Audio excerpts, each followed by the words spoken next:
Hi, it's Zero John. So yeah, it's been a little while since I've uploaded regular content, and that's because I've stopped playing the games that I was supposed to be playing. Because I've been playing this, Dungeon Crawl Stone Soup. It's a roguelike game that, is really addictive and very difficult. And normally looks like a bunch of ASCII characters, like the @ symbol and, that kind of stuff. But they also have a tiles version, which looks nicer for the purposes of the internet. So that's what we'll be using.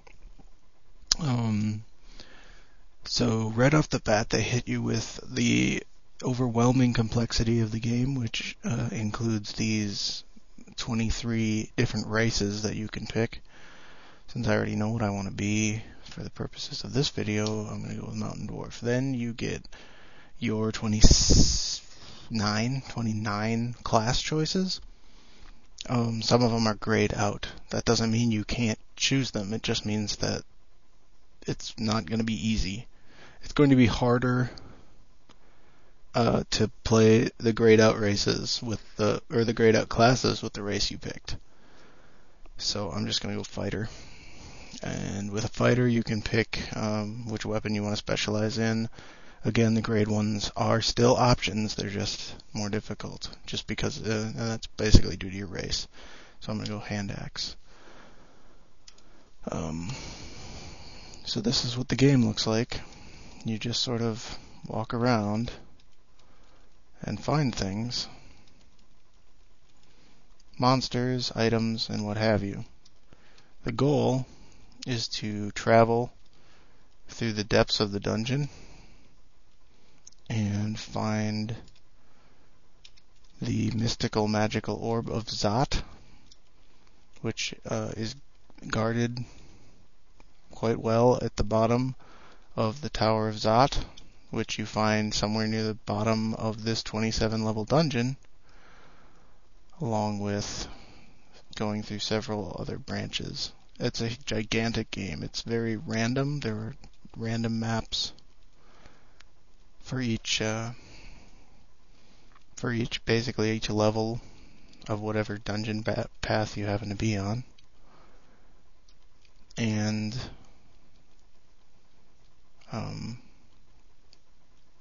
if that wasn't complicated enough, it gets worse. Way more complex.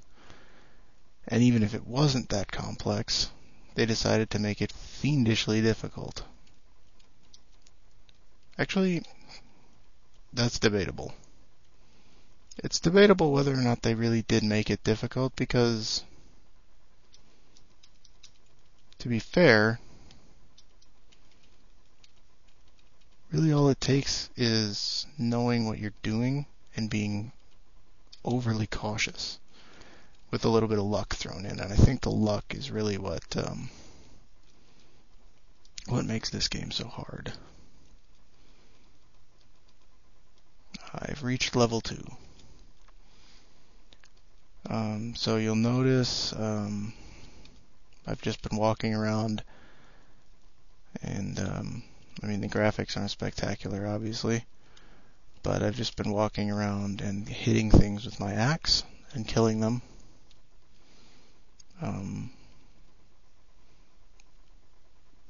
That guy had a venomous dagger. That's not fair. Luckily, I did not die.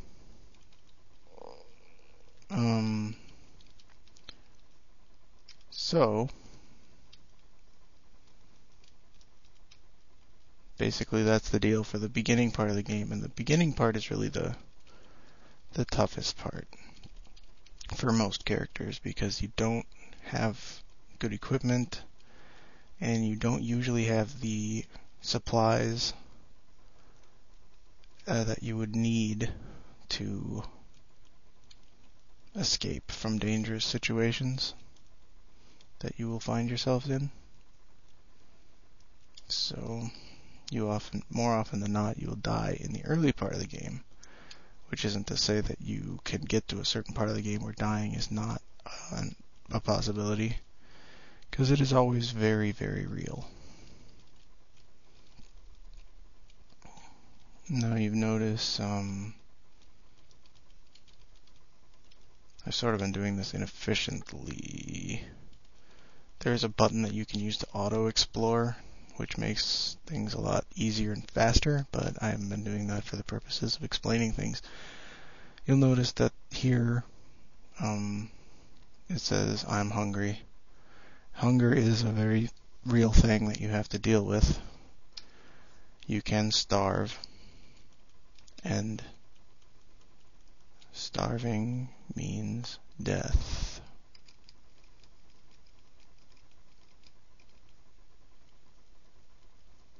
And that sucked. So you have some food items, like I have a banana, an apple, a bread ration. These things are non-perishable.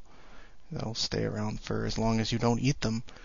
But some of the enemies have corpses that you can cut up and eat the raw meat of. It just says it looks rather unpleasant. Basically what that means is that it's not going to make you sick or poisonous or poisoned. It's just going to not be very good food for you. Like this, for example, a goblin corpse. Meat like this may occasionally cause sickness. Sickness is a status ailment that just takes some time to heal, and means you can't regenerate health, which is very annoying at times. There are other, I get level 3. Every 3 levels you can pick an attribute to raise. In this game, the attributes are distributed randomly per game, so, well, I mean, sort of randomly. It depends on your race and class, where you get your points. In this game, I have an unusually low strength score, so I'm going to upgrade strength. Every 4 levels, you get an upgraded. Oh, I actually killed him with that dart. They'll upgrade a stat that you don't get to choose. It's dependent on, again, your, I think, just class, or maybe both class and race. For fighters, it's always strength. So every 4 levels, you get a strength upgrade. If you look over in the corner there, you can see, or over here, strength, intelligence, dexterity. Those are the only attributes you have in Stone Soup. Which seems simplistic, but I assure you, there's enough to this game to make it nice that you only have to deal with 3 statistics. I'm poisoned again.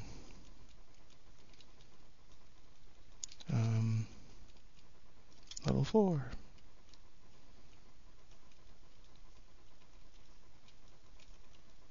So yeah. Kind of surprised I haven't died. I assumed that in the first video I did of this, I would die horribly very soon, very early.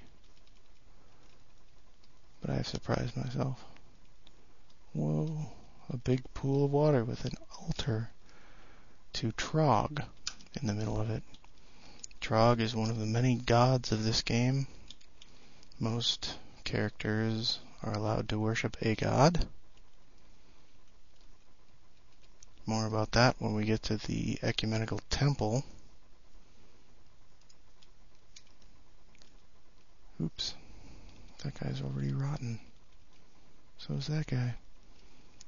Yeah, the chunks of monsters are perishable. They decompose. So next time we'll look at more of Dungeon Crawl, and I'll explain some more stuff, because it's crazy complicated.